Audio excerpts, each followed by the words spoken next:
Number 1 में हम पढ़ने जा रहे हैं पार्टनरशिप के बारे में। पार्टनरशिप के जितने भी आप अकाउंटिंग पढ़ेंगे उसे गवर्न करने के लिए हमारे पास एक एक्ट है, इंडियन पार्टनरशिप एक्ट 1932। मैं आपको इन वीडियोस के अंदर बहुत ज्यादा थ्योरी के डिटेल में नहीं लेकर जाऊंगी। जो भी थ्योरी का इंपॉर्टेंट पार्ट है वो मैं आपको यहाँ पे कवर कराऊंगी, जो प्रैक्टिकली भी हमारी हेल्प करने वाला है। तो इसके अंदर जो इंडियन पार्टनरशिप एक्ट 1932 है वो हमें एग्रीमेंट के बारे में बताता है। और यहाँ पर हम एग्रीमेंट बनाते हैं दो तरीके के, या तो हम एक रिटन एग्रीमेंट बनाते हैं जिसे पार्टनरशिप डीड कहा जाता है, या हम एक ओरल एग्रीमेंट बनाते हैं जहां पर बातचीत के थ्रू ही टर्म्स और कंडीशंस जो है वो फिक्स कर ली जाती है। बट समटाइम्स ऐसा होता है कि कुछ चीजों के लिए अगर हमने रिटन एग्रीमेंट नहीं बनाया और बाद में डिस्प्यूट्स अराइज हुए तो उसका क्या सोल्यूशन निकाला जाए। कॉन्सेप्ट मैं आपको पढ़ाने जा रही हूँ, इसके ऊपर आपसे एमसीक्यू पूछा जा सकता है, रीजन असर्शन पूछे जा सकते हैं, तो बहुत ध्यान से समझना आपको इस कॉन्सेप्ट को।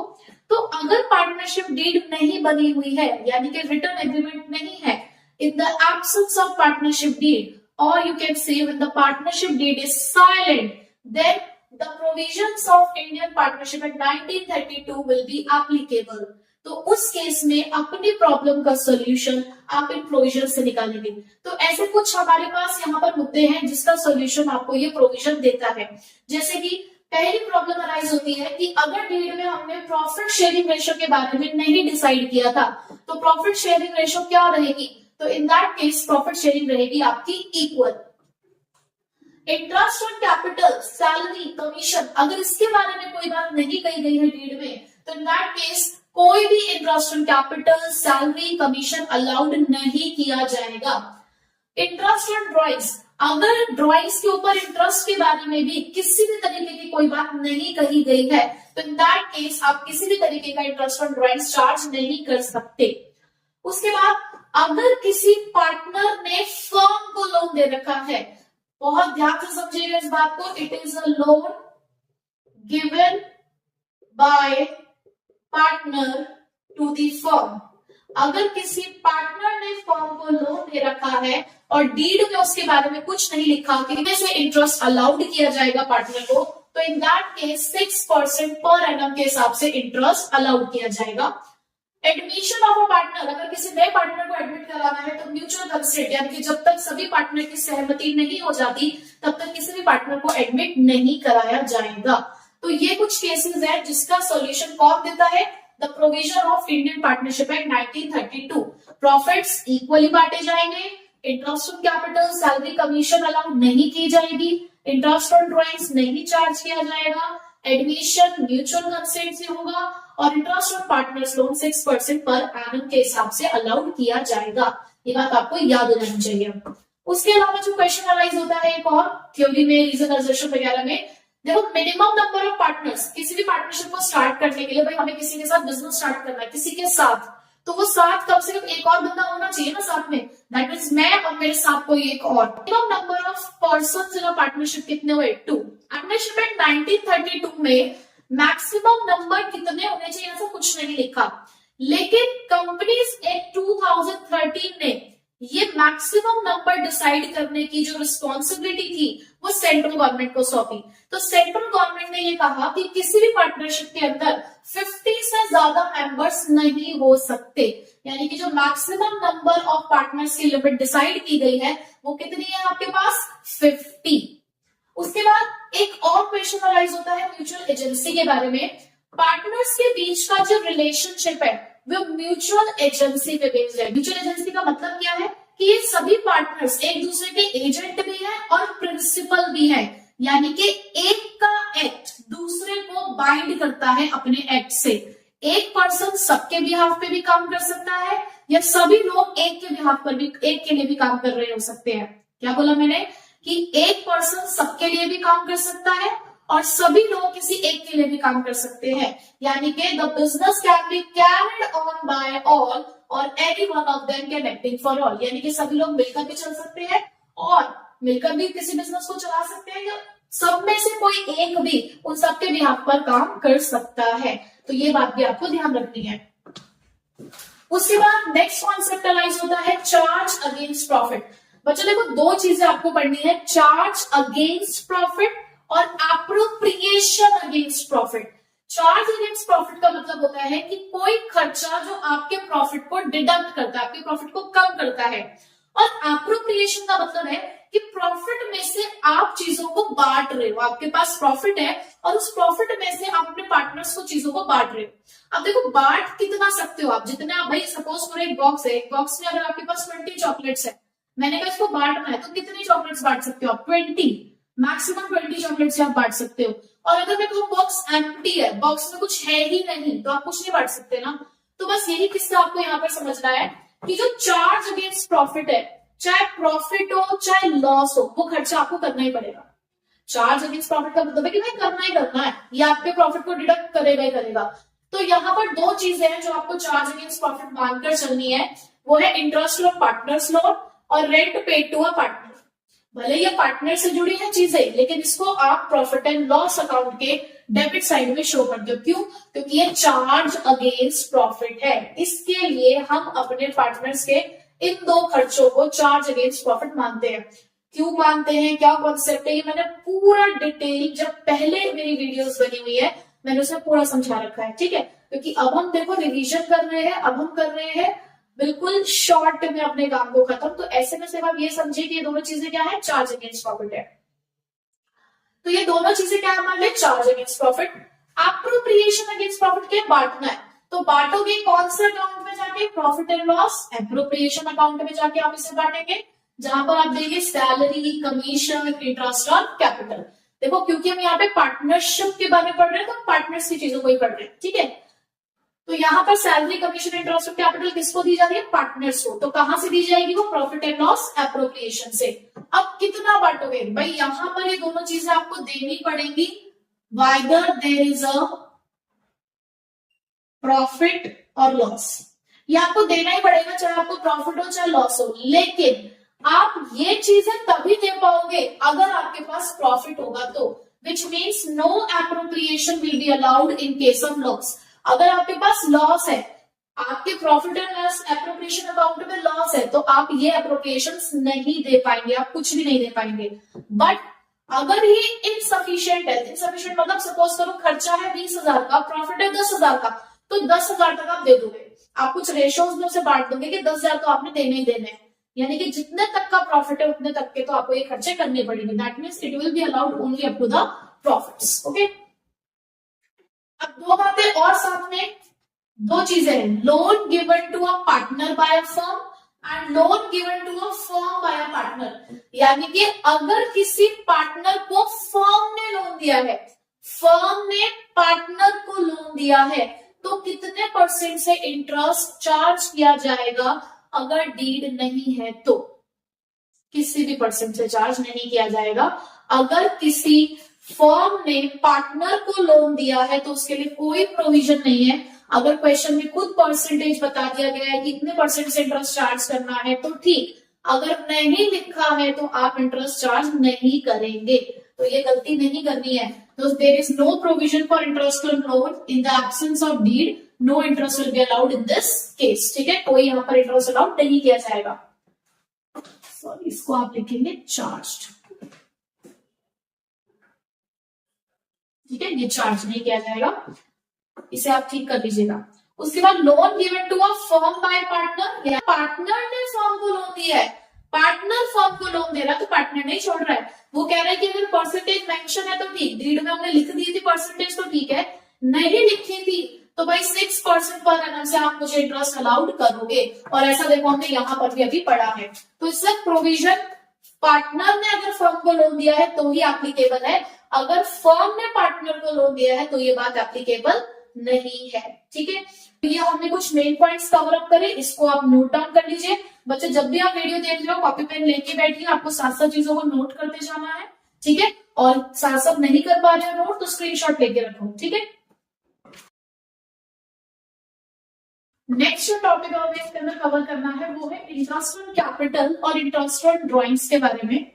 सबसे पहले इंटरेस्ट ऑन कैपिटल। देखो पार्टनर्स अपनी पार्टनरशिप फर्म में कैपिटल इन्वेस्ट करते हैं और उस कैपिटल इन्वेस्टमेंट पे उनको मिलता है इंटरेस्ट। तो उस इंटरेस्ट का ट्रीटमेंट कैसा होता है अब हम वो इसके अंदर पढ़ने वाले हैं।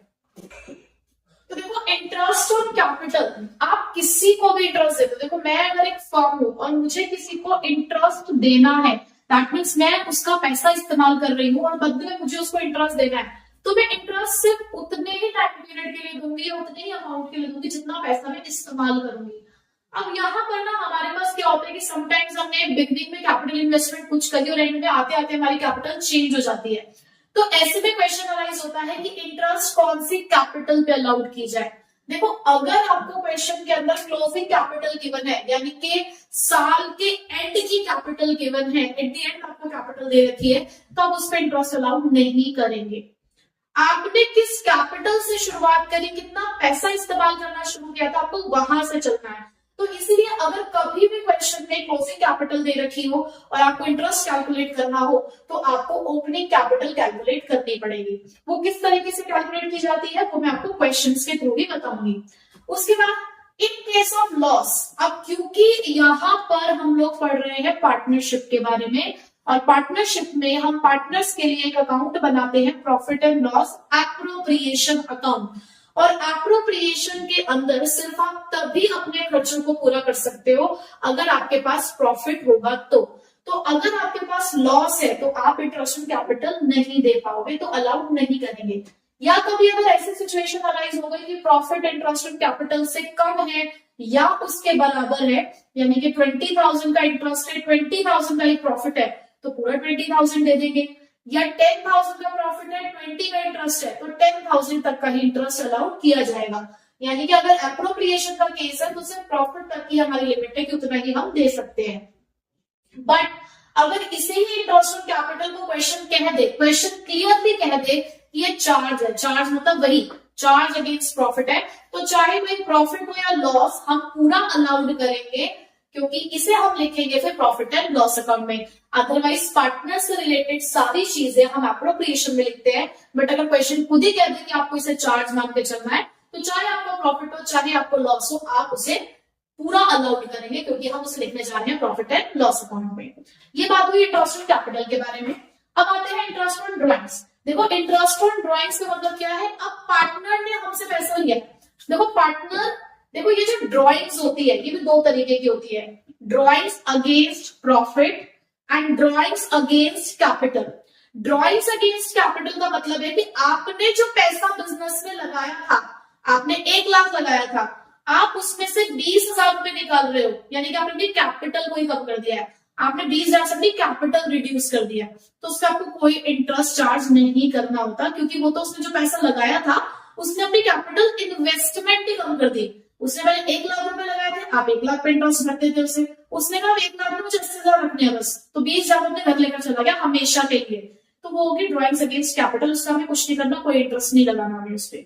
बट अगर है ड्रॉइंग्स अगेंस्ट प्रॉफिट, यानी कि वो पैसा निकाल रहा है प्रॉफिट में से इस्तेमाल करने के लिए अपने हाउस होल्ड पर्पस के लिए, तो क्योंकि एक तरीके से ये क्या उधारी है कि हमारे प्रॉफिट में से हमारा पार्टनर कुछ पैसा लेकर जा रहा है, इन दैट केस आप उसके ऊपर इंटरेस्ट चार्ज करेंगे। तो यहाँ मैं जिस इंटरेस्ट ऑन ड्रॉइंग की बात कर रही हूँ, यहाँ मैं जिस ड्रॉइंग की बात कर रही हूँ वो है ड्रॉइंग्स अगेंस्ट प्रॉफिट। बेटा मैं जो जो बातें बोल रही हूँ भले मैं यहाँ पे लिखी नहीं है, मैं इसलिए कह रही हूँ आपको कि पेन और कॉपी लेके बैठिए, कि कुछ बातें जो मैं आपको एडिशनल बता रही हूँ उसे आप लिखते जाइए। जैसे मैंने यहाँ पे बताया कि ड्रॉइंग्स दो तरीके की होती है, drawings against capital, drawings against profit. Drawings against profit पे आपको कोई इंटरेस्ट चार्ज नहीं करना होता, क्योंकि वो आपकी कैपिटल इन्वेस्टमेंट को कम कर देता है, बट ड्रॉइंग्स अगेंस्ट प्रॉफिट पे आपको इंटरेस्ट चार्ज करना है। और यहाँ पे बात हो रही है ड्रॉइंग्स अगेंस्ट प्रॉफिट की। अब ये ड्रॉइंग्स अगेंस्ट प्रॉफिट भी दो तरीके की होती है, यूनिफॉर्म और नॉन यूनिफॉर्म। यूनिफॉर्म ड्रॉइंग्स का मतलब है कि आप एक रेगुलर इंटरवल पे सेम अमाउंट विड्रॉ करते हो, which means equal amount equal intervals. Uniform similar, हर महीने 2,000 निकालते हो, हर 3 महीने में 2,000 निकालते हो, हर 6 महीने में 2,000 निकालते हो, तो ये क्या हुआ, यूनिफॉर्म पीरियड है, यूनिफॉर्म ड्रॉइंग है।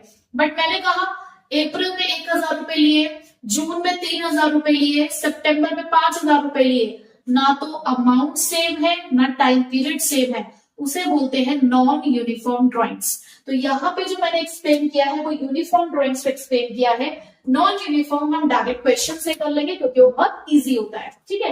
तो अब आपको क्या करना है, अब भाई देखो यहाँ पर जब आप ड्राइंग करते हो तो ड्राइंग्स करने का एक पैटर्न है। तो अगर आपने पैटर्न फॉलो किया है मंथली, आप मंथली ड्राइंग्स करते हो या आप क्वार्टरली ड्राइंग्स करते हो, during 6 month, during last 6 months कह सकते हैं आप इसे, या आप आखिरी के 6 महीने में सिर्फ ड्राइंग्स करते हो, या आप पहले 6 महीने में ड्राइंग्स करते हो, तो हम कितने टाइम पीरियड के लिए इंटरेस्ट चार्ज करेंगे। तो बच्चों ऐसे में ना हमारे कुछ केसेस है कि आप महीने की शुरुआत में पैसे लेते हो, या बीच में पैसे लेते हो, या फिर आप महीने के एंड में पैसे लेते हो। अब ऐसे में आप कितनी चीजों को कैलकुलेट करोगे। हालांकि इसे कैलकुलेट करने के लिए हमारे पास एक एवरेज पीरियड होता है, left after first drawing plus time left after last drawing whole divided by 2। आप चाहे तो खुद ही एवरेज पीरियड भी कैलकुलेट कर सकते हैं, बट एग्जाम में अगर एक नंबर का क्वेश्चन आ रहा है तो उसके लिए इतना टाइम वेस्ट करने की जरूरत नहीं है। आप इस टेबल को कंसिडर करिए, इतना आपको लर्न हो जाएगा प्रैक्टिस करते करते, और इस टेबल का आपने इस्तेमाल करना है। यानी कि अगर आप मंथली ड्राइंग्स करते हैं बिगिनिंग मिडल और एंड में, ठीक है, तो यहाँ पे 6.5, 6 और 5.5 ये मंथ्स हैं, ठीक है। क्वार्टरली निकालते हो, क्वार्टरली का मतलब एक साल में 4 क्वार्टर होते हैं, दैट मीन्स कि आप हर 3 महीने में ड्राइंग्स करते हैं, ठीक है। तो बिगिनिंग ऑफ द क्वार्टर करते हैं तो 7.5, मिडल ऑफ द क्वार्टर करते हैं तो 6 months, end of the quarter करते हैं तो 4.5। पहले लास्ट के 6 महीने में अगर आप ड्राइंग्स करते हैं तो 3.5, 3 और 2.5, ठीक है। उसके बाद अगर आप पहले 6 महीने ड्राइंग्स करते हैं तो 9.5, 9 और 8.5। देखो उसके बाद अगर कभी क्वेश्चन में टाइम पीरियड नहीं दिया, उन्होंने सिर्फ इतना बता दिया कि हमने 30 हजार की ड्राइंग करी है, उन्होंने ये नहीं बताया कब करी है, कितने टाइम पीरियड के लिए करी है, मंथली करी है, क्वार्टरली करी है, कुछ नहीं कहा, तो सिंपली 6 महीने के लिए इंटरेस्ट कैलकुलेट कर लेना। कुछ ना लिखा हो तो 6 महीने के लिए, ठीक है। अब कई बार क्या होता है कि हमारा अकाउंटिंग पीरियड 6 महीने से कम का है, मतलब हमने अपना बिजनेस स्टार्ट करा, अभी सपोज करो हमने अपना बिजनेस नवंबर में स्टार्ट करा है, मार्च में हमारा अकाउंटिंग ईयर एंड हो गया, तो नवंबर, दिसंबर, जनवरी, फरवरी, मार्च, अभी 5 ही महीने हुए हम अपने बिजनेस को स्टार्ट किए हुए। दैट मीन्स आपका अकाउंटिंग ईयर 6 महीने से कम का है। तो इन दैट केस अपने अकाउंटिंग पीरियड के हाफ के टाइम पीरियड के हिसाब से आप इंटरेस्ट कैलकुलेट कर देंगे, यानी कि अपने अकाउंटिंग ईयर का हाफ किया, जितना भी आपका टाइम पीरियड था उस अकाउंटिंग पीरियड में उसका हाफ किया और इंटरेस्ट आपने कैलकुलेट कर दिया। अब यहाँ पे ये तो मैंने आपको टाइम पीरियड बताया कि कितने मंथ्स के लिए आप ड्राइंग्स पे इंटरेस्ट चार्ज करेंगे, टोटल ड्राइंग्स कितनी होगी जिस पे इंटरेस्ट लगाओगे। तो अगर मंथली का केस है तो ड्राइंग्स पर मंथ को 12 से मल्टीप्लाई करना है, क्वार्टरली का केस है तो ड्राइंग्स पर क्वार्टर को 4 से मल्टीप्लाई करना है, दोनों में से कोई सा भी केस हो 6 मंथ्स वाला तो अपने ड्राइंग्स को 6 से मल्टीप्लाई करना है। मतलब सीधी सी बात है ना, देखो एक साल में 12 महीने होते हैं, 4 क्वार्टर होते हैं, ये तो 6 महीने खुद ही बता दिया।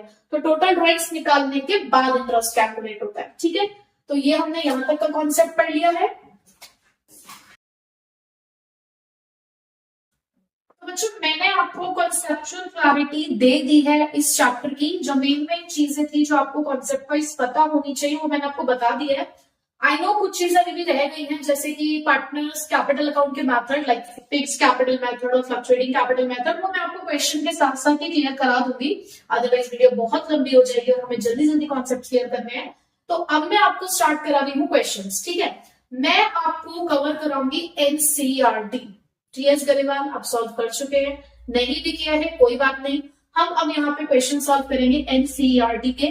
तो आप उसे ऑनलाइन डाउनलोड कर सकते हैं, ऑनलाइन आपको एनसीईआरटी अवेलेबल होगी, आप उसे डाउनलोड कर लीजिएगा। नहीं डाउनलोड कर पा रही तो मैं आपको लिंक डिस्क्रिप्शन में दे दूंगी उसका, जहां से आप उसे डाउनलोड कर सकते हैं। उसके अलावा मैं क्वेश्चन आपको दिख जाएगा, जब मैं क्वेश्चन स्टार्ट करूंगी तो आपको क्वेश्चन दिख जाएगा, नीचे डिस्प्ले हो जाएगा आपको क्वेश्चन। तो मैं उसका बना रही हूँ इलिस्ट्रेशन नंबर 2, ठीक है। तो चलिए हम इलिस्ट्रेशन नंबर 2 से स्टार्ट करते हैं। जो एनसीईआरटी कवर करना हमारे लिए बहुत जरूरी है, सीबीएसई बहुत स्ट्रिक्टली फॉलो करता है एनसीईआरटी को। तो हमने टीएस गरेवाल कर लिया, हमने अदर बुक्स कर ली, ठीक है, हमने सैम्पल पेपर कर लिया, बट हमें एनसीईआरटी भी करनी है। तो इलिस्ट्रेशन हमारे लिए बहुत इंपॉर्टेंट होते हैं। बहुत बार ऐसा हुआ है कि एनसीईआरटी के इलिस्ट्रेशन से ही क्वेश्चन उठ के सीबीएसई के पेपर में आ गया है, तो हम इलिस्ट्रेशन यहाँ पर कवर करने वाले हैं, ठीक है। Question is Amit Babu and Charu set up a partnership firm on 1st April 2019. They contributed 50,000 rupees, 40,000, 30,000 respectively as their capital. and agreed to share the profit in the ratio of 3:2। देखो question में आपको क्या क्या information given है, मैं यहाँ पे लिख देती हूँ। आपके पास कैपिटल्स है अमित, बाबू और चारू की, ठीक है। कितने कितने कैपिटल्स हैं आपके पास?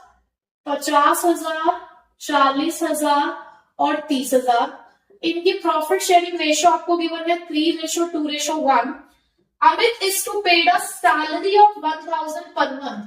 हमें अमित को सैलरी देनी है 1,000 की, and commission to the Babu of ₹5,000, और बाबू को देनी है हमें कमीशन। यहां पर बाबू बाबू सुन के अपने शोना बाबू को याद नहीं करना है, ठीक है। It is also provided that interest to be allowed at the rate 6% per annum on capital। इन्हीं कैपिटल्स के ऊपर आपको 6% per annum का इंटरेस्ट अलाउड करना है। And the drawings for the year were 6,000, 4,000 and 2,000 respectively। और तीनों की ही आपको ड्राइंग्स दे रखी है 6, 4, 2। ये आपको ड्राइंग्स मिल गई क्वेश्चन के अंदर। उसके बाद the drawings for the year were ₹6,000, 4,000 and 2,000। आपको ड्राइंग्स दे रखी है। Interest on drawings of ₹270 on Amit's drawing, 180 on Babu's drawing and 90 on Charu's drawing। यानी कि इसकी ड्राइंग्स पे 270, इस पे 180 और इस पे 90 का इंटरेस्ट चार्ज किया जाएगा। दैट मीन्स उन्होंने खुद ही आपको इंटरेस्ट कैलकुलेट करके दे रखा है। The net profit as per profit and loss was 35,660। Profit and loss account आपको प्रॉफिट शो करता है 35,660 का। Prepare the profit and loss appropriation account to show the distribution of profits among the partners। तो देखो question था क्या?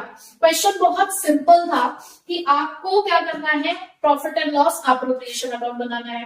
अब profit and loss appropriation क्या होता है? Profit and loss appropriation is an extension of profit and loss account. यानी कि जब प्रॉफिट एंड लॉस अकाउंट बन जाता है उसके बाद एप्रोप्रिएशन अकाउंट बनाया जाता है, जिसके अंदर हमें पार्टनर से रिलेटेड सारी ट्रांजेक्शन्स रिकॉर्ड करनी है। यानी कि जो जो चीजें हमें पार्टनर्स को देनी है वो हम यहाँ पे लिखेंगे, जो जो चीजें हमें पार्टनर से लेनी है वो हम यहाँ पे लिखेंगे। इसे हम as a nominal account maintain करेंगे, यानी कि फर्म के सारे खर्चे टुवर्ड्स द पार्टनर, यानी कि जो जो चीजें फर्म का खर्चा है पार्टनर्स के लिए वो सारी चीजें डेबिट साइड में लिखी जाएगी। यानी कि डेबिट साइड में क्या लिखे जाएंगे? सारे एक्सपेंसेस। कौन से एक्सपेंसेस? जो एक फर्म को किसको पे करने हैं? पार्टनर को पे करने हैं।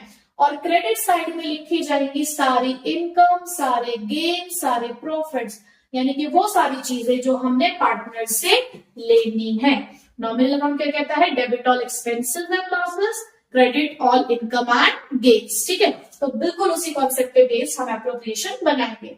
सबसे पहले शुरुआत कैसे करते हैं? आप क्रेडिट साइड में लिखेंगे by profit and loss account और ब्रैकेट में लिखोगे नेट प्रॉफिट। और कितने का नेट प्रॉफिट है आपके पास? 33,660 रुपए का। उसके अलावा हम पार्टनर से क्या लेते हैं? पार्टनर से सिर्फ और सिर्फ इंटरेस्ट ऑन ड्रॉइंग्स लेते हैं। तो आपको यहां पर लिखना है bye interest on drawings account और नाम लिख दोगे अमित, बाबू और चारू। और आपको क्लियरली इंटरेस्ट निकाल के दिए हुए 270, 180, 90 यानी कि 540। अब इधर की साइड में जो जो हमने पार्टनर्स को देना है, जैसे कि सबसे पहली बात हम इंटरेस्ट ऑन कैपिटल की कर लेते हैं। किस किस को देना है हमने? अमित, बाबू और चारू। देखो किस हिसाब से देना है?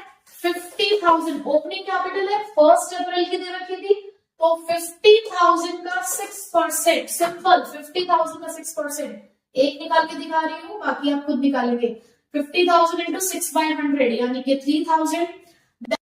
देन 40,000 का 6% 2,400। देन 30,000 का 6% यानी कि 1,800 which comes up to be 7,200। Then हमको क्या देना है? देखो हमने ये दे दिया। अब हमको सैलरी देनी है, किसको देनी है? अमित को। तो 2 अमित सैलरी। देखो हमें अमित को सैलरी देना है, ये था 1,000 पर मंथ, तो 1,000 इंटू 12 यानी कि 12,000। फिर हमें बाबू को कमीशन देना है, तो 2 बाबूज कमीशन अकाउंट, ये आ गया 5,000। अब देखो हमने सब कुछ कर लिया, ड्रॉइंग्स नहीं किया, कैपिटल कहीं नहीं लिखा, ये यहाँ पे लिखा ही नहीं जाएगा।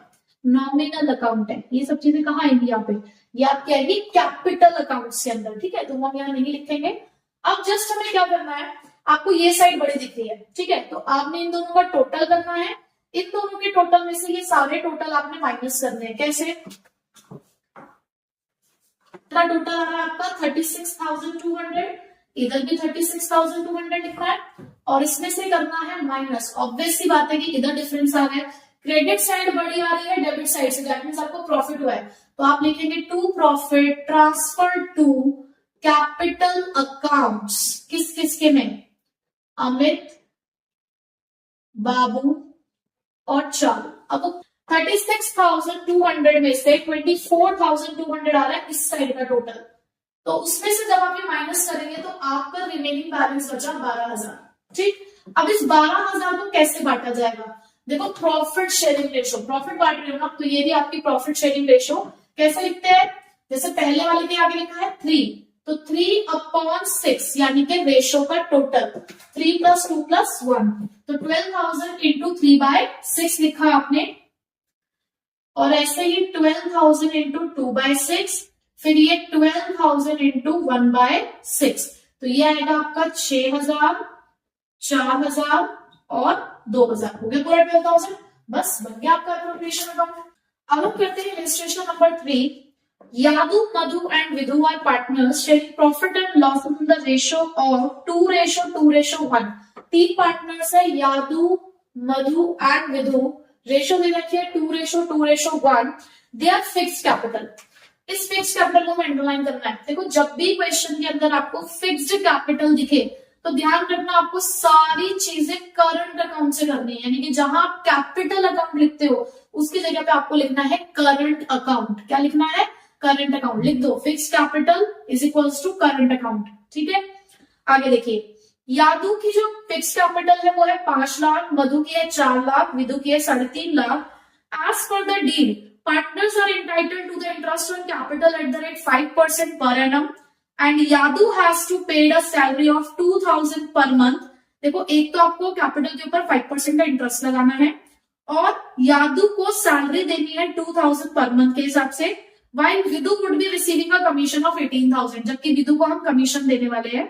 नेट लॉस, अरे इतना बड़ा क्वेश्चन हमने पढ़ा ही क्यों, क्वेश्चन में नेट लॉस है, तो भाई सबसे पहले जब भी आप प्रिपरेशन का क्वेश्चन करने जाओ पहले देख लो प्रॉफिट है या लॉस है, वरना तुम्हारी क्वेश्चन पढ़ने की मेहनत खराब हो जाएगी।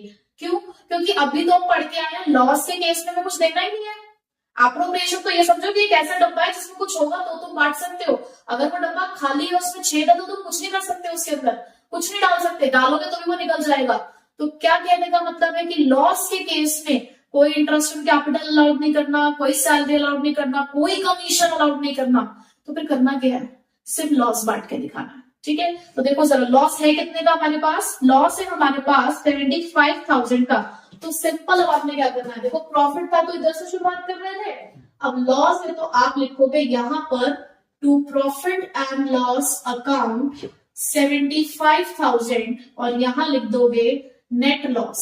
अब भाई कुछ करना तो है नहीं, तो सीधे लॉस बांटो इधर, तो बाय लॉस ट्रांसफर्ड टू, कहां बांटोगे, कैपिटल अकाउंट नहीं, हमने फिक्स लिखा हुआ है ना, तो यानी कि ट्रांसफर टू करंट अकाउंट। ये बात आपको ध्यान रखनी है। किस किस में बटेगा, यादू, यादू, मधु और विदु।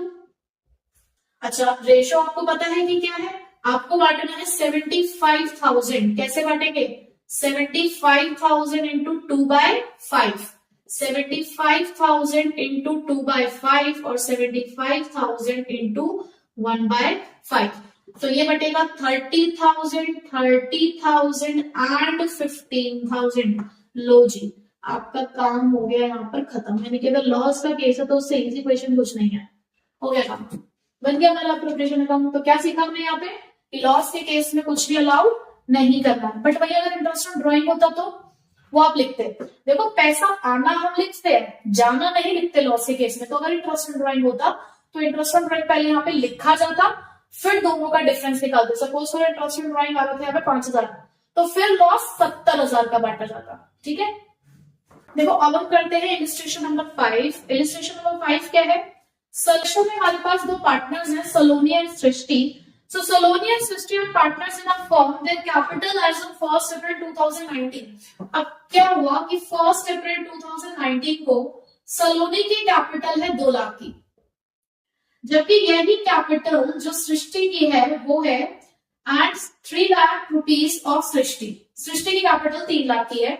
और 1 जुलाई 2019 यानी कि जब थोड़ा सा और आगे बढ़े 1 जुलाई 2019 को, तो Saloni introduce additional capital of rupees 50,000. उसने 50,000 रुपए और लगाए एंड सृष्टि इंट्रोड्यूस 60,000 और इसी दिन सृष्टि ने भी 60,000 रुपए और लगाए. उसके बाद और 1 अक्टूबर 2019 सलोनी विड्रू. भाई यहां पर ऐसा हुआ कि 30,000 रुपए अब निकाल लिए गए हैं, ठीक है. और ऑन 1 जनवरी 2020 जबकि सृष्टि ने अक्टूबर में नहीं निकाले, जनवरी 2020 में शी विड्रू 15,000. इसमें 15,000 निकाल लिए हैं from the capital. Interest is allowed at the rate 8%. आपको 8% पर एनम के हिसाब से इंटरेस्ट कैलकुलेट करना है कैपिटल्स के ऊपर. अब देखो बच्चों, ये जो बात मैं आपको बता रही थी ना कि आप उतने ही पैसे पे इंटरेस्ट देंगे जितना पैसा आप इस्तेमाल करेंगे और जब तक इस्तेमाल करेंगे, क्लियरली ये वाला क्वेश्चन आपके उस क्वेरी को दूर करेगा. ठीक है, देखो करना क्या है. सबसे पहले आपने 2 लाख रुपए इस्तेमाल करें. कितने टाइम तक इस्तेमाल करें? आपने इस्तेमाल करे अप्रैल, मई, जून, यानी कि 2 लाख रुपए 3 महीने तक इस्तेमाल किए गए. तो भाई अगर मैं इसकी कैपिटल पे इंटरेस्ट कैलकुलेट करूं तो मैं 2 लाख पे कैलकुलेट करूंगी इंटरेस्ट 8% के हिसाब से 3 महीनों के लिए. ठीक, फिर उसके बाद इन्होंने 2 लाख में 50,000 रुपए इंट्रोड्यूस किए, यानी कि इस स्टेज पे आकर कैपिटल 2.5 लाख की हो गई है. बट ये 2.5 लाख कब तक इस्तेमाल कर रहे हैं? जब तक फर्दर विड्रॉल नहीं हुआ. तो जुलाई, अगस्त, सितंबर, अक्टूबर में जाके फिर से चेंजेस हो गए. तो आप 2.5 लाख पर इंटरेस्ट कैलकुलेट करेंगे फर्दर 3 मंथ्स के लिए. ठीक, उसके बाद अक्टूबर में जाकर 30,000 रुपए निकाल लिए गए. जब 30,000 रुपए निकाल लिए गए तो कैपिटल हो गई 2,20,000.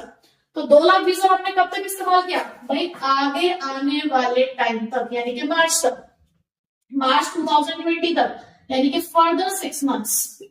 तो इस पे आप इंटरेस्ट कैलकुलेट करोगे 2,20,000 का 8% 6 महीने के लिए. अब क्योंकि आपने आप पूरा साल कवर किया है तो देखो आपके यहाँ मंथ्स पूरे कंप्लीट 12 भी बनेंगे.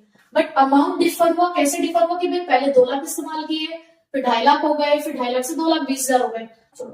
ठीक है, तो इस तरीके से आपका अमाउंट, जितना अमाउंट जब तक इस्तेमाल किया देखो तब तक हम उसके ऊपर इंटरेस्ट कैलकुलेट कर रहे हैं. ठीक है, तो कितना इंटरेस्ट उसका टोटल बैठेगा यहाँ पर?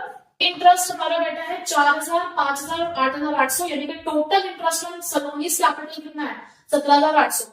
अब इसका सॉल्यूशन, वीडियो को पॉज करो और इसका सॉल्यूशन खुद करके देखो, फिर उसका सॉल्यूशन करने के बाद अपना आंसर आपने चेक करना है. ठीक है, तो बच्चों देखो आपने सलोनी की कैपिटल पे इंटरेस्ट कैलकुलेट कर लिया होगा और अगर एनसीईआरटी से सॉल्यूशन चेक कर रहे हैं तो वहां पे थोड़ी सी मिस्टेक्स हैं, तो आप बिल्कुल उस पर रिलाई मत करिएगा. मैंने यहाँ पे सॉल्यूशन आपके लिए कर दिया है. देखो यहाँ तो सबसे पहले आपकी 3 लाख की कैपिटल आपने 3 महीने तक इस्तेमाल करी, तो 3 लाख पे 3 महीने का इंटरेस्ट 6,000. फिर यहाँ आपकी कैपिटल जुलाई में 3,60,000 हो गई, जिसको आपने अगले 6 महीने तक इस्तेमाल किया, तो 3,60,000 पे 6 महीने का इंटरेस्ट 14,400. फिर 15,000 आपने विड्रॉ कर लिए तो 3,45,000 की कैपिटल बची जो अगले 3 महीने तक इस्तेमाल की गई. तो 3,45,000 का 3 महीने का इंटरेस्ट 6,900 बनता है. बुक में 300 दे रखा है तो उसको करेक्ट करना है.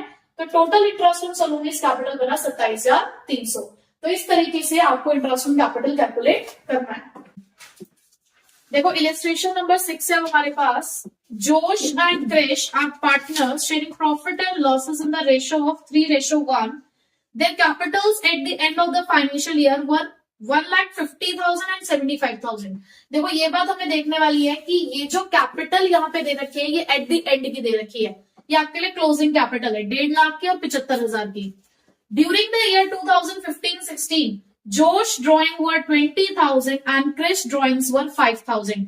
एक की 20,000 की ड्रॉइंग है तो दूसरे की 5,000 की ड्रॉइंग है.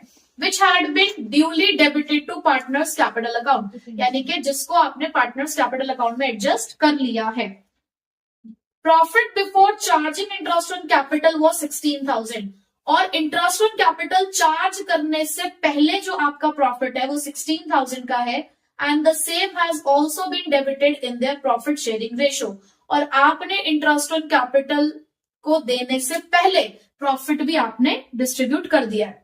Krish has bought additional capital of 16,000 on 1st October 2015. Calculate the interest at the rate 12% per annum. देखो आपको कैलकुलेट तो इंटरेस्ट करना है। अब इंटरेस्ट ऑन कैपिटल के बारे में हमने क्या पढ़ा कि जब तक जितना पैसा इस्तेमाल करोगे उस हिसाब से इंटरेस्ट कैलकुलेट किया जाएगा। तो सबसे पहला काम तो फिलहाल हमारा यहाँ पर है कि हमें ओपनिंग कैपिटल निकालने की शुरुआत कहां से हुई थी। तो शुरुआत कहां से हुई थी के लिए आपको एक प्रॉपर फॉर्मेट फॉलो करना है ओपनिंग कैपिटल निकालने के लिए, जो कि है सबसे पहले आप लिखोगे यहाँ पे क्लोजिंग कैपिटल। हमने दोनों पार्टनर्स को एक साथ लिख दिया, अगर 3 पार्टनर होंगे तो एक कॉलम और बन जाएगा। इनकी क्लोजिंग कैपिटल आपको दे रखी थी 1,50,000 और 75,000। फिर उसके बाद आप इसमें ऐड करते हैं ड्रॉइंग्स। क्या ऐड करेंगे आप इसके अंदर? ड्रॉइंग्स। अब ड्रॉइंग्स कैसे कैसे थी? जोश की ड्रॉइंग थी 20,000 की और क्रिश की ड्रॉइंग थी 5,000 की। तो टोटल कैपिटल फिलहाल यहाँ पर कितनी आ चुकी है? 1,70,000। और यहाँ पर क्रिश की कैपिटल आ चुकी है फिलहाल 80,000। बट अभी आंसर नहीं आया है। अभी आपको इसमें से लेस करना है क्या? एडिशनल कैपिटल और प्रॉफिट। ये दो चीजें अभी फिलहाल आप इसमें से लेस करेंगे। और ये प्रॉफिट क्या है? दोनों का सेपरेट शेयर ऑफ प्रॉफिट आपने निकालना है। अब एडिशनल कैपिटल सिर्फ एक ही पर्सन ने लगाई थी। अब एडिशनल कैपिटल सिर्फ क्रिश की है, तो क्रिश की एडिशनल कैपिटल 16,000 की है, तो आप सिर्फ क्रिश के में ये लिखेंगे। जो प्रॉफिट है वो है हमारा 16,000 का। अब वो दोनों में आपने बांटना है। तो जब आप इसे डिस्ट्रीब्यूट करेंगे तो इसके लिए आएगा 12,000 और इसके लिए आएगा 4,000। अब करिए आप इसे सॉल्व कि अपनी ओपनिंग कैपिटल कितनी बन रही है। देखो ओपनिंग कैपिटल निकल कर आई 1,58,000 और इसकी निकल कर आई 60,000। अब हमारा काम आसान हो चुका है। कैपिटल तो फाइंड आउट कर ली है। अब अगर मुझे निकालना है इंटरेस्ट ऑन जोश कैपिटल तो बहुत आसान है। क्यों? क्योंकि जोश की कैपिटल बीच में चेंज नहीं हुई। 1,58,000 इंटू 12% पूरे साल के लिए आपने उसका इंटरेस्ट कैलकुलेट कर लेना है। ठीक है, तो यहां पर आ रहा है हमारे पास इसका इंटरेस्ट 18,960। इसका तो हमने इजीली कैलकुलेट कर लिया, बट जब आप क्रिश की कैपिटल के ऊपर इंटरेस्ट कैलकुलेट करोगे तब आपको थोड़ा सा यहां पर ध्यान देना है। देखो क्रिश की कैपिटल स्टार्टिंग में 60,000 थी, तो उसके ऊपर आप 12% से इंटरेस्ट चार्ज करोगे, लेकिन कितने महीने के लिए? उसने 1 अक्टूबर को 16,000 रुपए और लगाए थे। इसका मतलब स्टार्टिंग के 6 महीने तो उसने 60,000 इस्तेमाल करे हैं। स्टार्टिंग के 6 महीने उसने 60,000 इस्तेमाल करे हैं, लेकिन उसके बाद क्योंकि उसने 16,000 रुपए और इंट्रोड्यूस करे तो नेक्स्ट 6 मंथ्स के लिए आप लगाओगे 76,000 पे इंटरेस्ट। या आप ऐसा भी कर सकते हो, पहले 60,000 पे पूरे साल का इंटरेस्ट कैलकुलेट कर लो और 16,000 पे 6 महीने का इंटरेस्ट कैलकुलेट कर लो। एक ही बात है, दोनों से आंसर आपका सेम आएगा। ठीक है, आपका ये निकल कर आएगा 8,160। ठीक है, तो इस तरीके से अगर कभी भी क्लोजिंग कैपिटल दे रखी है तो पहले ओपनिंग कैपिटल निकालनी है, फिर उसके बाद इंटरेस्ट कैलकुलेट करना है। ठीक है, illustration number 8। John Ibrahim, a partner in Modern Tour and Travels, withdrew money during the year ended 31st March 2020 from his capital account for his personal use. यानी कि ड्रॉइंग्स, यानी कि इंटरेस्ट ऑन ड्रॉइंग्स का question है। Calculate interest on drawing in each of the following alternative situation if the rate of interest is 9% per annum. तो drawings के ऊपर जो इंटरेस्ट चार्ज कर रहे हैं 9% पर एनम के हिसाब से चार्ज कर रहे हैं। फर्स्ट केस है हमारे पास, case number A, if he withdrew 3,000 per month at the beginning of month. ठीक है, बिगिनिंग ऑफ मंथ का केस है, तो सबसे पहले आप निकालोगे टोटल ड्रॉइंग्स। देखो जब भी आपको सेम ड्रॉइंग्स दे रखी हो, यानी कि अमाउंट भी सेम है और टाइम पीरियड भी सेम है, तो वो यूनिफॉर्म ड्रॉइंग्स का केस है। तो आपने सबसे पहले टोटल ड्रॉइंग्स निकालनी है, क्योंकि मंथली का केस है तो किससे मल्टीप्लाई करोगे? 12 से। तो टोटल ड्रॉइंग्स आ गई 36,000 की। अब चार्ज करना है आपको इसके ऊपर इंटरेस्ट, तो इंटरेस्ट ऑन ड्रॉइंग्स कितना आएगा? 36,000। रेट ऑफ इंटरेस्ट है 9%। अब याद करो बिगिनिंग ऑफ ईच मंथ कितने मंथ्स के लिए कैलकुलेट किया जाता है? मैंने आपको एक टेबल बनवाई हुई है, 6.5 मंथ। तो ड्रॉइंग्स पे इंटरेस्ट निकल कर आएगा 1,755। ठीक है, second case, if an amount of rupees 3000 per month was withdrawn by him at the end of each month. अभी आप खुद कैलकुलेट करो, पहले वीडियो को पॉज करो, खुद कैलकुलेट करो, फिर आंसर चेक करो, ठीक है। जो सेकंड केस था उसमें ड्राइंग्स तो हमारी सेम थी और मंथली ड्राइंग्स थी, तो वो तो 36,000 ही आएगा। अब ड्राइंग्स पे जो आपको इंटरेस्ट कैलकुलेट करना था, क्योंकि एंड ऑफ ईच मंथ था, तो एंड ऑफ ईच मंथ में लगता है 5.5 मंथ्स के लिए इंटरेस्ट, तो हमने 5.5 से इसको मल्टीप्लाई किया, तो आपका आंसर आया 1485। अब केस 3 जो है उसे जरा ध्यान से देखते हैं, उसमें बहुत सारे अमाउंट दे रखे हैं। लिखा है if the amounts withdrawn were 12,000 on June, 8,000 on August, then 3,000 on September, 7,000 on November and 6,000 on January. पहले एक बार जरा टाइम पीरियड चेक करो, और देखो टाइम पीरियड सही बताऊं तो चेक करने की जरूरत नहीं है, क्योंकि अगर टाइम पीरियड सेम भी हो गया, अमाउंट तो डिफर हो गया, तो ये नॉन यूनिफॉर्म ड्राइंग्स है। और नॉन यूनिफॉर्म ड्राइंग्स को करने के दो तरीके हैं, एक है सिंपल मेथड और एक है प्रोडक्ट मेथड। जो सबसे बेस्ट मेथड है और सिंपल है वो प्रोडक्ट मेथड है। नाम उसका सिंपल नहीं है, लेकिन प्रोडक्ट मेथड से आप सिंपली कैलकुलेट कर सकते हो। तो ये नॉन यूनिफॉर्म ड्राइंग्स के अंदर आपको ये टेबल काम आएगी सी पार्ट के लिए। तो इसको कैसे बनाना है, सबसे पहले तो आप यहाँ पे सारी डेट्स लिखिए कि कब कब आपने ड्राइंग्स करी है, जैसे कि 2019 जून 1, फिर उसके बाद है अगस्त 31, देन उसके बाद सितंबर 30, देन नवंबर 30, और उसके बाद 2020 में जनवरी 31। ठीक है, ये तो डेट्स हैं जिस दिन हमने ड्राइंग्स करी है। अमाउंट अगर हम देखें तो 12,000, 8,000, 3,000, 7,000 और 6,000। ठीक, ये आपको क्वेश्चन में से डिटेल मिल गई। अब आपने क्या करना है, मंथ्स कैलकुलेट करने हैं कि जून से लेकर 31 मार्च तक कितने मंथ्स हैं। तो जून, जुलाई, अगस्त, सितंबर, अक्टूबर, नवंबर, दिसंबर, जनवरी, फरवरी, मार्च, 10 मंथ्स। तो आपने यहां लिख देना है 10। फिर 31 अगस्त से 31 मार्च, सितंबर, अक्टूबर, नवंबर, दिसंबर, जनवरी, फरवरी, मार्च, कितने हो गए 7। फिर सितंबर 30 तो है, तो अक्टूबर से मार्च 6 मंथ्स, नवंबर 30 है, दिसंबर, जनवरी, फरवरी, मार्च 4 महीने, जनवरी 31 कंप्लीट हो चुका है, फरवरी, मार्च 2 महीने। इन दोनों को करना मल्टीप्लाई, तो ये हो गया 1,20,000। इन दोनों को करोगे 56,000, देन 18,000, 28,000। सिंपली आपको मल्टीप्लाई करना है मंथ्स को अमाउंट से, देन 12,000। तो इसका टोटल है 2,34,000। अब इसके इंटरेस्ट के लिए आपको क्या करना है, सिर्फ अगर आपको इसका इंटरेस्ट कैलकुलेट करना है 2,34,000 इंटू 9/100, क्योंकि आपका जो रेट ऑफ इंटरेस्ट है वो 9% है, इंटू 1/12। देखो जब आप यहाँ पे मंथ्स लिखते हो तो डिवाइड बाय 12 करते हो, आपने मंथ से मल्टीप्लाई तो कर लिया लेकिन डिवाइड बाय 12 नहीं किया अभी तक कहीं पे भी, तो बस हमने यहाँ पे किया है डिवाइड बाय 12, 2,755। ठीक है, सो इलिस्ट्रेशन नंबर 11। देखो जो छोटे छोटे कॉन्सेप्ट्स थे वो हमने कंप्लीट कर लिए हैं। अब गारंटी जो हमारा मेन कॉन्सेप्ट है, गारंटी और पास्ट एडजस्टमेंट, अब वो स्टार्ट कर रहे हैं हम। तो पहला क्वेश्चन जो हमारे इलिस्ट्रेशन नंबर 11 का है वो गारंटी का है। Arun, Varun, Tarun were partners of a law firm sharing profits in the ratio of 5:3. Partnership deed provided the following. अब partnership deed में क्या क्या लिखा उन्होंने, interest on capital 5% per annum, ये अलाउड करना है। Arun guaranteed that he would earn a minimum annual fee of ₹6 lakh for the firm. देखो कई बार क्या होता है कि पार्टनर्स ना फर्म को गारंटी देते हैं कि इतना पैसा हम फर्म के लिए कंट्रीब्यूट करेंगे, तो ऐसी ही एक गारंटी अरुण ने अपनी फर्म को दी है कि 6 लाख रुपए की एनुअल फी हम अपनी फर्म को दिया करेंगे।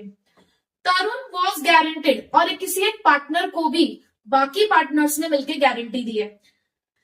तरुण was guaranteed a profit of ₹2,50,000 excluding interest on capital, यानी कि इंटरेस्ट ऑन कैपिटल के अलावा उसे 2.5 लाख रुपए मिलेंगे। And any deficiency on account of this was to be borne by Arun and Varun in the ratio of 2:3. और अगर कोई कमी रह जाती है तो ये जो दो पार्टनर हैं ये 2:3 में इसको शेयर करेंगे। During the year ended, Arun earned a fee of ₹3,20,000 and net profits by the firm were ₹8,60,000. And their capitals were ₹30 lakh, 3 lakh and 2 lakh. ये जो अरुण की कैपिटल है ये 30 लाख नहीं है, ये 3 लाख है। ठीक है, ये थोड़ा मिसप्रिंट है, इसे आपको करेक्ट करना है। तो हमें बनाना है profit and loss appropriation and show your workings clearly. Workings बोली है, दैट मीन्स वर्किंग्स के मार्क होंगे, तो आपको वर्किंग्स को अच्छे से दिखाना है यहाँ पर। सबसे पहला काम हमारा क्या होगा, तो सबसे पहले हम यहां पर लिखेंगे by profit and loss account, bracket में आप लिखोगे नेट प्रॉफिट। कितने का नेट प्रॉफिट है, 8,60,000 का। ठीक, सबसे पहले हम उस गारंटी को देखेंगे जो गारंटी एक पार्टनर ने फर्म को दी है। क्यों, क्योंकि वो गारंटी पूरे फर्म के प्रॉफिट को इंक्रीज करेगी।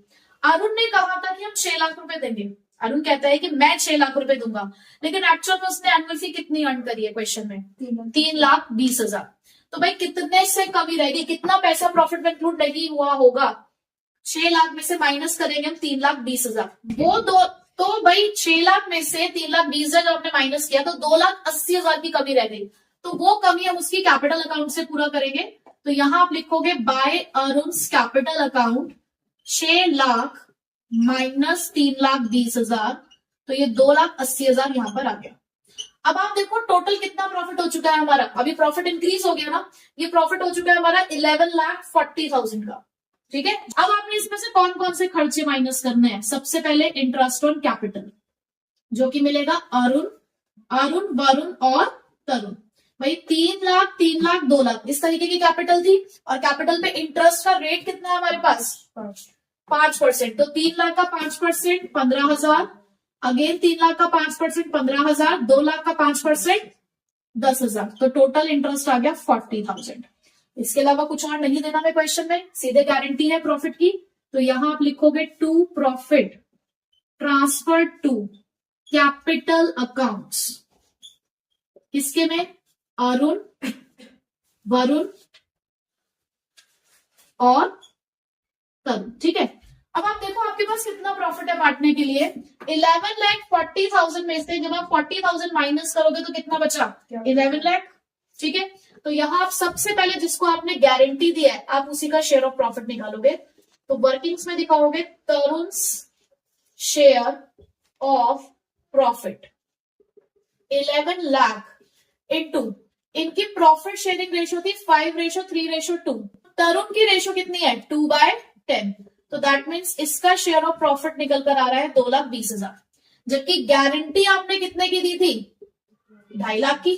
तो कितने की डेफिशिएंसी निकल कर आई, 2,50,000 माइनस 2,20,000 यानी के 30,000। तो अब इस डेफिशिएंसी को कौन भरने वाले हैं, अरुण और वरुण। कौन सी रेशो में, 2:3 में। तो सबसे पहले डेफिशिएंसी बॉन्ड बाय अरुण इस 30,000 का 2/5 यानी के 12,000 अरुण ने भरने हैं। डेफिशिएंसी बॉन्ड बाय वरुण कितना, 30,000 इंटू 3/5 यानी कि 18,000 वरुण भरेगा। यहां पर आप अरुण शेयर ऑफ प्रॉफिट भी निकाल के रख लो, 11 लाख इंटू 5/10 तो 5,50,000 इसका शेयर बनता है। ऐसे ही आप वरुण शेयर ऑफ प्रॉफिट भी यहां निकाल लो, 11 लाख इंटू 3/10 यानी के 3,30,000। अब बस हमें यह अमाउंट यहाँ पे शो करने हैं। इसका प्रॉफिट बन रहा है 5,50,000, आप इसमें से माइनस करोगे डेफिशिएंसी जो आपने देनी है किसको, तरुण को। कितने, अरुण कितने की डेफिशिएंसी बन रहा है 12,000 की, तो यहां से आप माइनस करेंगे 12,000, कितना बचेगा, तो यह आएगा आपका 5,38,000। इसी तरीके से वरुण का शेयर बना था 3,30,000, माइनस करोगे इसमें से भी डेफिशिएंसी जो कि है 18,000 की, तो ये बचेगा 3,12,000। तरुण का शेयर बन रहा था 2,20,000, अब इसके पास पैसा आया है दो लोगों से, from Arun and from Varun, 12,000 Arun से, 18,000 वरुण से, तो टोटल 2.5 लाख इसके कंप्लीट हो गए। तो जितने की हमने उसको गारंटी प्रॉमिस की थी वो गारंटी हमने पूरी करी, और देखो अब आपका दोनों साइड का टोटल भी इक्वल आएगा 11,40,000। तो इस तरीके से आपको गारंटी का क्वेश्चन करना है। यहाँ पे पूरी वर्किंग दिखानी है कि कितना शेयर उसका बन रहा है, कितनी हमने गारंटी दी थी, डेफिशिएंसी और उसको बॉन्ड करने का तरीका। तो अब लास्ट इलिस्ट्रेशन नंबर 14, और हमारा टॉपिक भी लास्ट है पास्ट एडजस्टमेंट। दोनों लास्ट के जो दो टॉपिक है आपके, उसको आपको ज्यादा फोकस करके उसकी प्रैक्टिस करनी है। देखो पास्ट एडजस्टमेंट के ना पहले क्वेश्चन 6 नंबर में भी आ जाते थे, 3 नंबर में भी क्वेश्चन आता था, और आने को अब 1 नंबर में भी इसका क्वेश्चन आ जाता है। ठीक है, तो आपको हर तरीके से इसको तैयार करना है, हर तरीके से आपको इसको प्रिपेयर करना है। मेन फोकस आपको ये करना है कि पास्ट एडजस्टमेंट बताते हैं कि आपने कोई मिस्टेक कर दिया अकाउंट्स बनाते टाइम, तो उस मिस्टेक्स को रेक्टिफाई करना है बेसिकली आपको। तो रेक्टिफाई करने के लिए सबसे पहले ये पता लगाओ क्वेश्चन में कि गलती क्या हुई है। ठीक है, और इस एक टेबल की हेल्प से आप अपने सारे क्वेश्चन को सॉल्व कर सकते हो। तो इसके अंदर पहला है पर्टिकुलर, जिसमें आप लिखोगे कि भाई क्या चीज है जिसकी वजह से प्रॉब्लम अराइज हुई है। ये हमारा फर्म का कॉलम है, नुसरत, सोनू और हिमेश हमारे 3 पार्टनर्स है क्वेश्चन के अंदर। ये फर्म का कॉलम आप पहले भी बना सकते हो, लास्ट में भी बना सकते हो, उससे कोई फर्क नहीं पड़ता। ठीक, दूसरी बात जो आपको इन क्वेश्चन को करते हुए ध्यान में रखनी है कि फर्म का डेबिट पार्टनर्स का क्रेडिट होगा, यानी कि फर्म का खर्चा पार्टनर की इनकम है।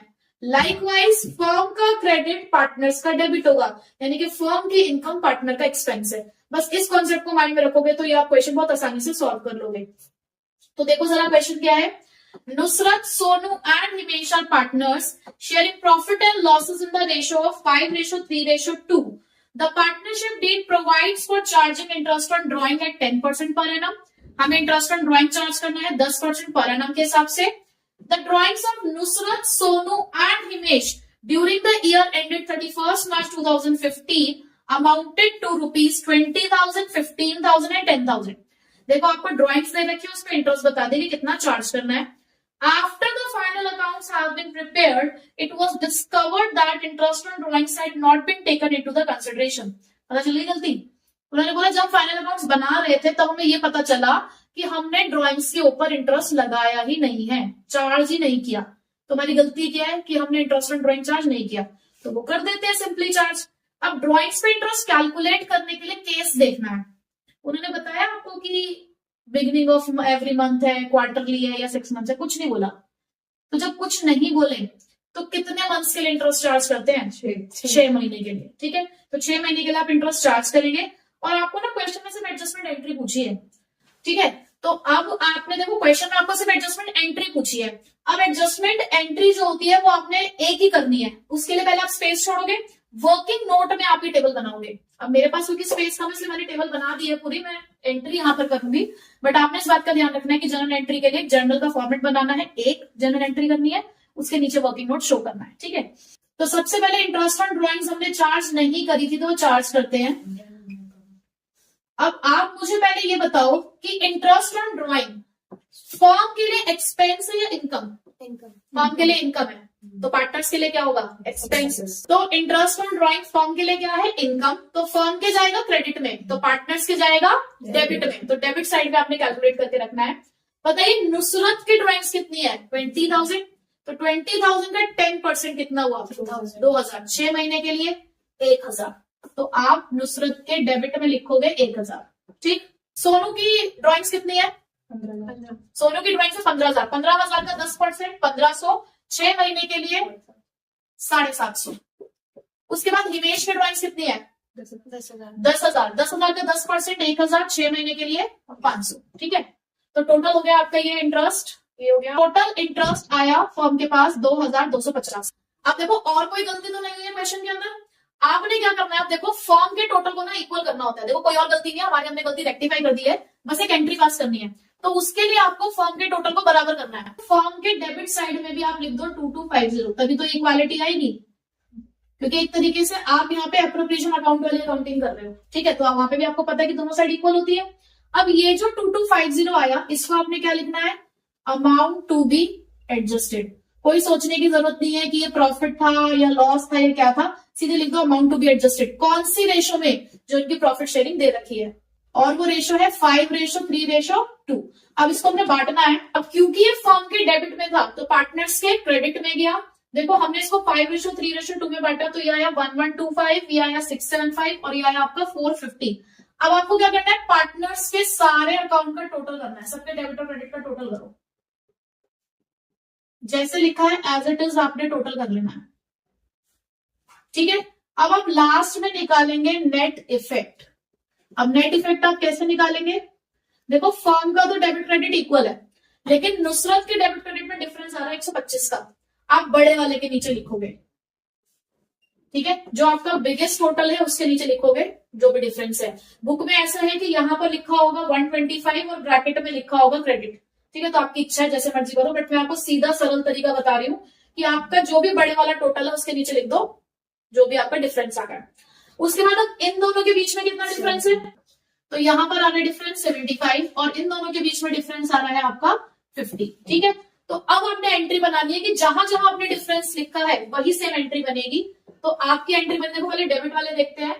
तो एंट्री है हमारी सोनूस कैपिटल अकाउंट डेबिट, कितने से 75। उसके बाद दूसरे पार्टनर का नाम क्या है, हिमेश, तो Himesh capital account debit 52, Nusrat capital account 125। अब आप देखो आपका जो डेबिट क्रेडिट है वो इक्वल आ रहा है। लास्ट में आप नरेशन लिख दोगे बीइंग एडजस्टमेंट एंट्री पास्ट, ठीक है, फॉर इंटरेस्ट एंड ड्रॉइंग्स, इस तरीके से आप लिख सकते हो। अगर क्वेश्चन में, ध्यान से पहले देखना, अगर क्वेश्चन में फिक्स्ड कैपिटल लिखा होता तो आप एंट्री में करंट अकाउंट यूज करते, ठीक है। अब अगर एनसीईआरटी का सॉल्यूशन देखेंगे तो उन्होंने पूरे साल का इंटरेस्ट ऑन ड्राइंग चार्ज किया है, ठीक है, और हमने जो भी इंटरेस्ट ऑन ड्राइंग का कॉन्सेप्ट पढ़ा तो उसके अंदर हमें एक रूल बताया गया है कि अगर टाइम पीरियड मेंशन ना हो तो 6 महीने का ही इंटरेस्ट चार्ज किया जाएगा। तो आप 6 महीने के हिसाब से ही करेंगे क्वेश्चन को सॉल्व, तो उस हिसाब से जो आपका आंसर आएगा वो ये आएगा, ठीक है। तो आपको पहले अपना सॉल्यूशन जो रूल्स है उसी के अकॉर्डिंग करना है, ये नहीं देखना कि बुक में ये आंसर है तो उसको मैच करने के लिए आप गलती कर रहे हो।